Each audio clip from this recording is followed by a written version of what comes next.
नमस्कार विद्यार्थी मित्रांनो, अमोल पालकर जिओग्राफी या चॅनलवर तुमचं सर्वांचं मनपूर्वक स्वागत आहे। बघा, चालू असलेला तलाठी भरती हा जो पेपर आहे त्या निमित्ताने वारंवार विचारल्या जाणाऱ्या नागरिकत्व या घटकावर आपण थोडक्यात आढावा या ठिकाणी घेणार आहोत।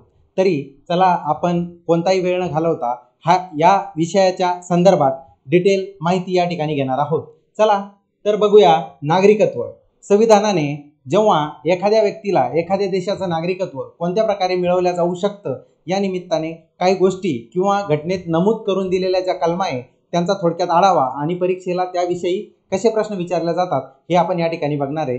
त्यासाठी तुम्हाला बघा, सर्वात अगोदर घटनेचा जो भाग 2 आहे तो बघावा लागेल, कारण नागरिकत्व हा जो मुद्दा आहे हा घटनेच्या भाग 2 मध्ये समाविष्ट करण्यात आलेला आहे। बघा, घटनेचा भाग 2 आणि कलम 5 ते 11 क्वेश्चन विचारत असताना तलाठी परीक्षेमध्ये किंवा सरळ सेवेमध्ये सरळ फॅक्च्युअल प्रश्न विचारला जातो। त्यामध्ये बघा, नागरिकत्व हा घटक घटनेच्या कोणत्या भागामध्ये अंतर्भूत करण्यात आलेला आहे असा प्रश्न विचारला जातो, तेव्हा तुमचं उत्तर असायला पाहिजे भाग 2। आणि त्यानंतर कलम कुठून कुठपर्यंत, जसे की 12 ते 35 जे मूलभूत अधिकारासंबंधी जे फंडामेंटल राईटचे कलम आहे त्याप्रमाणे 5 ते 11 पर्यंत हे नागरिकत्वासंबंधी कलम या ठिकाणी दिलेले आहेत। बघा, घटनेचा जो भाग 2 आहे त्यामध्ये एकूण 5 ते 11 6 कलम या ठिकाणी दिलेले आहे। आता यांचा थोडक्यात आढावा आपल्याला या ठिकाणी घ्यायचा आहे। त्या अगोदर सर्वात महत्त्वाचं नागरिकत्व कायदा 1955 जेव्हा घटनेच्या बाहेरून किंवा घटनेमध्ये ज्या गोष्टी नमूद नाहीये किंवा एखाद्या व्यक्तीला जर नागरिकत्व घ्यायचं असेल त्यासाठी संसदेने 1955 ला नागरिकत्व अधिनियम पारित केला। त्यामध्ये आतापर्यंत जवळपास 10 वेळा बदल करण्यात आलेला आहे।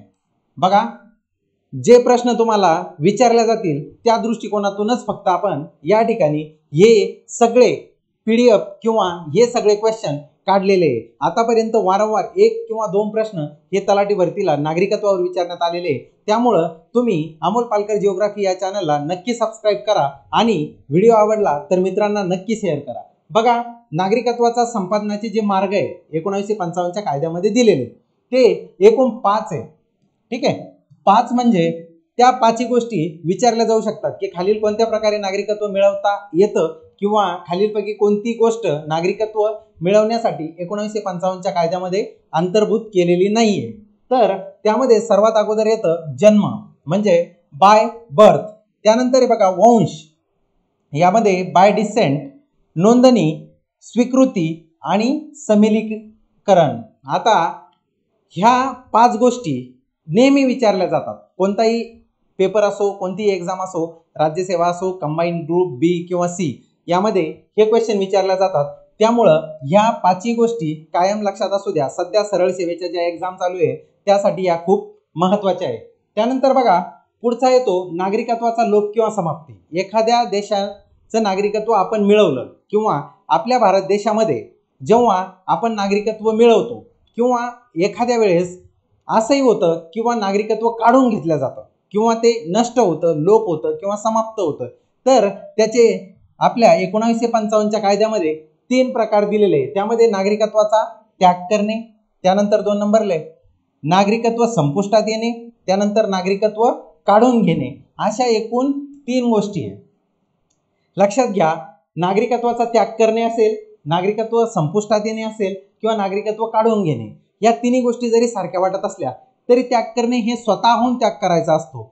त्यामध्ये संपुष्टात येणे म्हणजे एखाद्या वेळेस जर तुम्ही दुसऱ्या देशाचं नागरिकत्व स्वीकारलं तर आपल्या देशाचं नागरिकत्व आपोआप संपुष्टात येतं। त्यानंतर बघा काढून घेणे, एखाद्या व्यक्तीने देशाचं नागरिकत्व, आपल्या भारत देशाचं नागरिकत्व जर चुकीची माहिती किंवा चुकीची नोंदणी करून जर मिळवलं असेल तर ते काढून घेता येतं। त्याचबरोबर राज्यघटनेप्रती आपण जर अनिष्ठा व्यक्त केली किंवा कोणत्याही प्रकारे जर देशाप्रती आपण जर चुकीच्या गोष्टी करत आलो तर आपलं नागरिकत्व काढून घेतल्या जाऊ शकतं। ठीक आहे, त्यानंतर महत्त्वाचं आहे बघा, आपण जेव्हा भाग 2 बघतो कलम 5 पासून कलम 11 पर्यंत, त्या अगोदर आपण बघितलं की नागरिकत्वाचा जो 1955 ला झालेला कायदा आहे त्यामध्ये नागरिकत्व कशा प्रकारे संपादन केल्या जाऊ शकतं किंवा नागरिकत्व समाप्त केव्हा होऊ शकतं?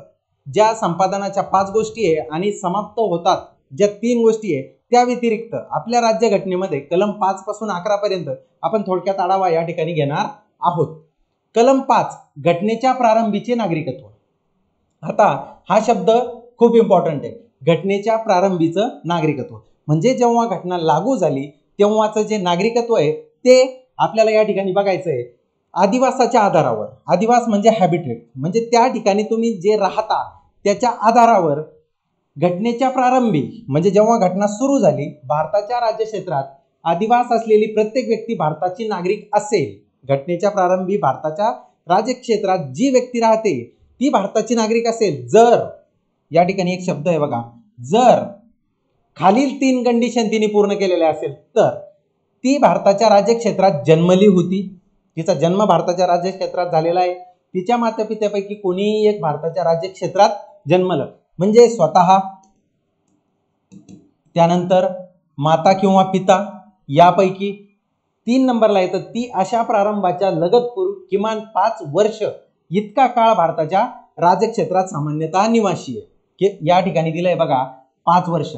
कलम 5 मध्ये जे प्रारंभीचं नागरिकत्व जेव्हा राज्यघटना सुरू होणार आहे त्याच्या प्रारंभी लगतच 5 वर्ष ती व्यक्ती भारतात राहायला पाहिजे तरच तिला कलम 5 नुसार नागरिक समजण्यात येईल. म्हणजे 3 गोष्टी, एक तर ती व्यक्ती जेव्हा राज्यघटना सुरू झाली तेव्हा तिचा जन्म भारतात झालेला पाहिजे किंवा तिच्या माता पित्यापैकी कोणीतरी एक व्यक्ती हे भारतात जन्मलेली पाहिजे किंवा प्रारंभीच्या वेळेस लगतचे 5 वर्ष ती व्यक्ती भारतात राहिलेली पाहिजे किंवा निवासी पाहिजे. या 3 कंडिशन पूर्ण झाल्या तर घटनेच्या प्रारंभी भारताच्या राज्यक्षेत्रात अधिवास असलेली प्रत्येक व्यक्ती भारताचा नागरिक समजण्यात येईल. आता बघा संपूर्णपणे ही कलम तुमच्या लक्षात आली असेल. असंच तुम्ही शेवटपर्यंत व्हिडिओ बघा. 5 पासून 11 कलमा तुमच्या तोंडपाठ होऊन जाणार आहे. ठीक आहे. त्यानंतर बघा कलम 6. या ठिकाणी जी कलम 6 दिलेली आहे पाकिस्तानातून स्थलांतरितांचे नागरिकत्व. पाकिस्तानातून जेव्हा 1947 ला फाळणी झाली, फाळणी झाल्याच्या नंतर काही भारतीय लोक पाकिस्तानात गेले, काही पाकिस्तानातले लोक भारतात आले. आता भारतात आलेले लोक जे पाकिस्तानातून भारतात आले त्यांच्या संबंधी कलम 6 या ठिकाणी दिलेली आहे बघा. आता त्याचे काही कंडिशन्स आहे त्याही इम्पॉर्टंट आहे पण तलाठी भरतीला सरळ सरळ प्रश्न विचारला जातो की कलम 6 काय आहे किंवा पाकिस्तानातून भारतात आलेल्या लोकांचं नागरिकत्व कोणत्या कलमात दिलेलं आहे हे सरळ प्रश्न विचारले जातात. त्यामुळं तुम्ही थोडंसं फोकस करा. भारतात जेव्हा पाकिस्तानातून स्थलांतरित नागरिक असतात म्हणजे ऑलरेडी ते पाकिस्तानातले नागरिक आहे त्यांनी भारतात स्थलांतर केलं अशा लोकांसाठी खाली काही कंडिशन्स दिलेल्या आहेत. पाकिस्तानातून भारतात स्थलांतर करून आलेली व्यक्ती घटनेच्या प्रारंभी भारताचा नागरिक असल्याचं मानलं जाईल जर, या ठिकाणी पण काय दिलंय जर, म्हणजे ती भारताचा नागरिक समजण्यात येईल. पाकिस्तानातून भारतात स्थलांतरित केलेली कलम 6 नुसार 1 नंबरला तिचा किंवा तिच्या मातापित्यापैकी किंवा तिच्या आजा किंवा आजीपैकी कोणीही एकाचा भारतात जन्म झाला असेल. त्यानंतर अशा व्यक्तीने 19 जुलै 1948 पूर्वी स्थलांतर केले असेल व तेव्हापासून भारतात सामान्यतः निवासी असेल. 19 जुलै 1948 पूर्वी स्थलांतर केलेलं असेल किंवा तेव्हापासून ती, पूर्वी दिलेलं आहे लक्षात ठेवा, तेव्हापासून ती भारतात निवासी असेल. अशा व्यक्तीने 19 जुलै 1948 नंतर स्थलांतर केले असेल व घटनेच्या प्रारंभापूर्वी सक्षम अधिकाऱ्याकडे अर्ज करून नागरिक म्हणून नोंदणी करून घेतली असल्यास मात्र असा अर्ज करण्यापूर्वी तो भारतात सलग 6 महिने असावा. जो व्यक्ती नोंदणी करून घेतो आणि त्या व्यक्तीने जर 19 जुलै 1948 नंतर स्थलांतर केलं असेल तर नोंदणी अधिकाऱ्याकडे त्यांनी नोंदणी करायला पाहिजे. त्याचबरोबर घटना लागू होण्यापूर्वी किमान 6 महिने तो सलग भारतातला निवासी असायला पाहिजे तरच पाकिस्तानातून भारतात आलेला जो नागरिक आहे त्याला भारतीय नागरिक समजण्यात येईल. ही 6 नंबरची कलम सुद्धा तुमच्या चांगली लक्षात आली असेल. त्यानंतर बघा कलम 7 स्थलांतर करून पाकिस्तानात गेलेल्या व्यक्तीचे नागरिकत्व. जेव्हा एखादी व्यक्ती स्थलांतर करून भारतातून पाकिस्तानात गेली आहे तर तिला स्थलांतर करून पाकिस्तानात गेलेल्या व्यक्तीचे नागरिकत्व. आता ही जेव्हा व्यक्ती पाकिस्तानात जाऊन एखाद्या वेळेस परत येईल त्या संबंधित परंतु भारतातून पाकिस्तानात गेलेल्या व्यक्तीचं नागरिकत्व कलम 7 मध्ये दिलेलं आहे. फक्त लक्षात ठेवायचं आहे की या ठिकाणी भारतातून पाकिस्तानात गेलेल्या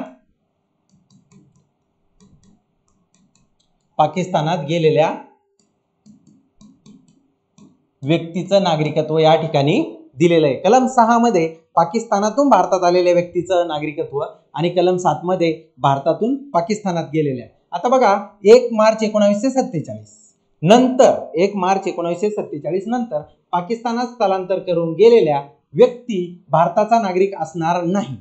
1 मार्च 1947 नंतर जर एखादी व्यक्ती भारतातून पाकिस्तानात गेली तर ती व्यक्ती भारताचा नागरिक असणार नाहीये. आता हे स्टेटमेंट सरळ विचारलं जाऊ शकतं की जर 1 मार्च 1947 नंतर एखादी व्यक्ती पाकिस्तानात गेली तर कोणत्या कलमानुसार तिला भारताचं नागरिकत्व दिल्या जाणार नाही किंवा भारताचा नागरिक तिला समजल्या जाणार नाही. सरळ 1 मार्च 1947 नंतर कलम 7 मध्ये दिलंय की तिला भारताचा नागरिक समजता येणार नाही. मात्र अशी व्यक्ती कायदेशीर परवान्याखाली पुन्हा स्थायिक होण्यासाठी किंवा कायमचे परत येण्यासाठी भारतात परतलेली असेल तर तिला भारताचा नागरिक मानलं जाईल. लक्षात घ्या, असा व्यक्ती 19 जुलै 1948 नंतर भारतात स्थलांतर करून आला असल्याचं मानलं जाईल. लक्षात आलंय. जर ती 1 मार्च 1947 ला गेली तर तिला भारताचा नागरिक समजता येणार नाही, परंतु कायदेशीररित्या परवान्याखाली जर ती भारतात परत आली तर तिला भारताचा नागरिक समजण्यात येईल. परंतु तो 19 जुलै 1948 नंतरचा भारतात स्थलांतरित झालेला नागरिक आहे असं समजण्यात येईल. कलम 7 तुमच्या व्यवस्थित लक्षात आली असेल. त्यानंतर बघा कलम 8 मूळच्या भारतीय असलेल्या पण भारताबाहेर राहणाऱ्या व्यक्तीचे नागरिकत्व, म्हणजे जे व्यक्ती ऑलरेडी इंडियन ओरिजिन आहे अशा व्यक्तीचं नागरिकत्व कलम 8 मध्ये दिलेलं आहे. जी व्यक्ती किंवा जिच्या मातापित्यापैकी किंवा आजी आजोबांपैकी कोणीही एक भारतात जन्मले होते आणि जी भारताबाहेर कोणत्याही देशात सामान्यतः निवास करत आहे अशी कोणतीही व्यक्ती भारताची नागरिक असल्याचे मानले जाईल जर तिने ती राहत असलेल्या देशातील भारताच्या राजदौतिक म्हणजे डिप्लोमॅटिक किंवा वाणिज्य दौतिक म्हणजे कॉन्सुलर प्रतिनिधीकडे घटनेच्या प्रारंभीपूर्वी किंवा नंतर नागरिकत्वासाठी केलेल्या अर्जावरून जर अशा प्रतिनिधीने तिची भारताची नागरिक म्हणून नोंदणी केली असेल तर. ठीक आहे, इतका सगळा डेटा हा जरी तुमच्या आता लक्षात नाही राहिला तर हरकत नाही, परंतु कलम 8 मूळच्या भारतीय असलेल्या परंतु आता भारताबाहेर राहणाऱ्या PIO म्हणतो पर्सन ऑफ इंडियन ओरिजिन म्हणजे जे मूळचे भारतीय लोक आहे त्यांच्यासाठी कलम कोणती आहे? 8 नंबरची कलम आहे. आतापर्यंत बघा 5, 6, 7 आणि 8 आता राहिले आहे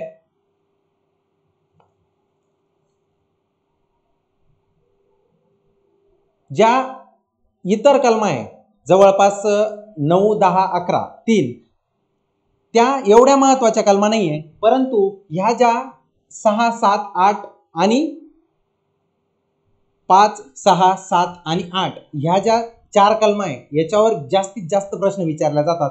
त्यामुळं मला असं वाटतं की ह्या जास्तीत जास्त रिव्हिजन करा. आता 9 नंबरची कलम आपण बघणार आहोत.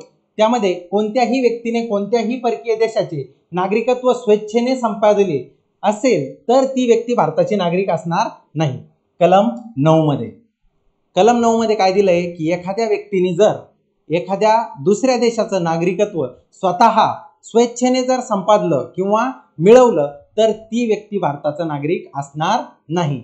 सरळ आणि सोपी अशी ही कलम आहे.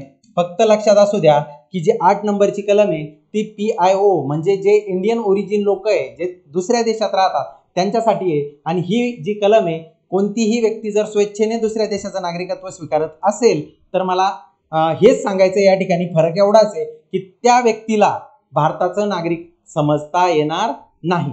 त्यानंतर बघा कलम 10 भारताची नागरिक असलेली प्रत्येक व्यक्ती संसद जो कोणताही कायदा करील त्याच्या तरतुदीच्या अधीन राहून नागरिक म्हणून कायम राहील. आता बघा कलम 10 कायम नागरिकत्वासंबंधी कलम 10 आहे. म्हणजे जेव्हा संसद कोणत्याही कायद्याने नागरिकत्वासंबंधी जसं 1955 ला कायदा केला नागरिकत्व कायदा त्यामध्ये जवळपास 10 वेळेस संसदेने दुरुस्त्या केलेल्या आहे. परंतु या कायद्याच्या अधीन राहून प्रत्येक व्यक्ती भारताचा नागरिक कायम राहील याची तरतूद कलम 10 मध्ये करण्यात आलेली आहे। परत एकदा सांगतोय की भारताची नागरिक असलेली प्रत्येक व्यक्ती संसद जो काही कायदा करेल त्या कायद्याच्या अधीन राहून ती नागरिक कायम राहील, नागरिक म्हणून ती व्यक्ती नागरिक म्हणून कायम राहणार आहे। त्यानंतर बघा कलम 11 संसदेला नागरिकत्वाचे संपादन व समाप्ती आणि नागरिकत्व विषय अन्य सर्व बाबी संबंधी कायद्याने तरतूद करण्याचा अधिकार असेल।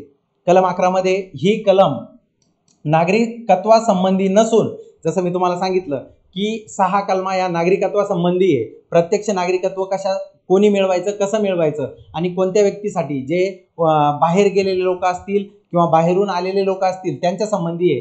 कलम 11 ही संसदेसंबंधी आहे। संसदेला नागरिकत्वाचे संपादन व समाप्ती किंवा नागरिकत्व विषय अन्य सर्व बाबी म्हणजे एखाद्या विषयी म्हणजे धर्म, वंश किंवा कोणत्याही जन्माने असेल, वंशाने असेल किंवा कोणत्याही बाबीनुसार नागरिकत्व देण्याचा म्हणजे किंवा ते काढून घेण्याचा किंवा अन्य कोणत्याही बाबीविषयी कायदा करण्याचा जो तरतूद करण्याचा अधिकार असेल तो कोणाला असेल? संसदेला असेल। कायदा करण्याचा अधिकार कशाला असेल? संसदेला असेल। परत एकदा आपण थोडक्यात 2 मिनिटात पूर्ण कलमांची रिव्हिजन करून घेऊ, ठीक आहे। आता बघा या ठिकाणी नागरिकत्व घटनेच्या भाग 2 मध्ये दिलेलं आहे। एकूण 5 ते 11 यामध्ये 6 कलमा या जवळपास नागरिकत्वासंबंधी आहे आणि 11वी जी कलम आहे ती संसदेला कायदा करण्यासंबंधी कलम आहे, ठीक आहे। त्यानंतर पुढे बघा नागरिकत्व कायदा 1955 अंतर्गत 5 प्रकारे नागरिकत्व संपादन केलं जाऊ शकतं। त्यामध्ये जन्म, वंश, नोंदणी, स्वीकृती आणि समिलीकरण या सगळ्या गोष्टी इम्पॉर्टंट आहे, लक्षात ठेवा। त्यानंतर बघा नागरिकत्वाचा लोप 3 प्रकारे होऊ शकतो। नागरिकत्वाचा त्याग करणे, संपुष्टात येणे किंवा काढून घेणे। नागरिकत्व 3 प्रकारे लोप होऊ शकतं किंवा समाप्त होऊ शकतं। त्यानंतर बघा कलम 5 घटनेच्या प्रारंभीचं नागरिकत्व म्हणजे घटना जेव्हा सुरू झाली तेव्हाचं नागरिकत्व हे कलम 5 मध्ये दिलेलं आहे। त्यानंतर कलम 6 पाकिस्तानातून भारतात आलेल्या नागरिकांसाठी नागरिकत्व हे कलम इम्पॉर्टंट आहे। त्यासोबतच भारतातून स्थलांतरित झालेले पाकिस्तानात गेलेल्या व्यक्तीचं नागरिकत्व कलम 7 मध्ये दिलेलं आहे। त्यानंतर बघा कलम 8 मूळच्या भारतीय असलेल्या पण भारताबाहेर राहणाऱ्या व्यक्तीचे जे PIO म्हणतो आपण, पर्सन ऑफ इंडियन ओरिजिन, त्यांच्यासाठी नागरिकत्व हा सरळ क्वेश्चन बनू शकतो, ठीक आहे। ते कलम 8 मध्ये दिलेलं आहे।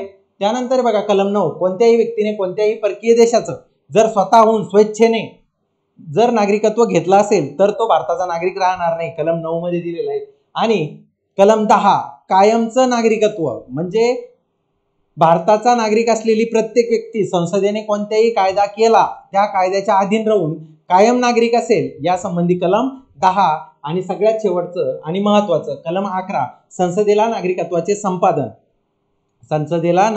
संपादन किंवा समाप्ती करण्याचा किंवा अन्य कोणतीही बाब असेल त्यामध्ये बदल करण्याचा कायदा करण्यासंबंधी अधिकार कलम 11 मध्ये देण्यात आलेले। बघा एकूण आपण या ठिकाणी 5 पासून तर 11 पर्यंत एकूण 7 कलम बघितले, त्यातले 6 कलम हे विशेष नागरिकत्वासंबंधी आहे आणि 1 कलम संसदेला दिलेला अधिकार आहे। त्यामुळं तुम्ही या सगळ्या गोष्टींवर डिटेल माहिती घ्या आणि आता यामध्ये रिव्हिजन करायची जर झाली तर 5, 6, 7, 8, 9, 10 आणि 11 एकूण कलम परत एकदा स्लाइड बघून घ्या आणि असेच माहितीपूर्ण व्हिडिओ तुम्हाला मिळत राहावे, नोटिफिकेशन येत राहाव्या म्हणून अमोल पालकर जिओग्राफी या चॅनलला तुम्ही सबस्क्राइब करा। व्हिडिओ आवडला नक्कीच लाईक करा आणि जर तुम्हाला खरंच आवडला तर मित्रांपर्यंत शेअर करा। थँक्यू।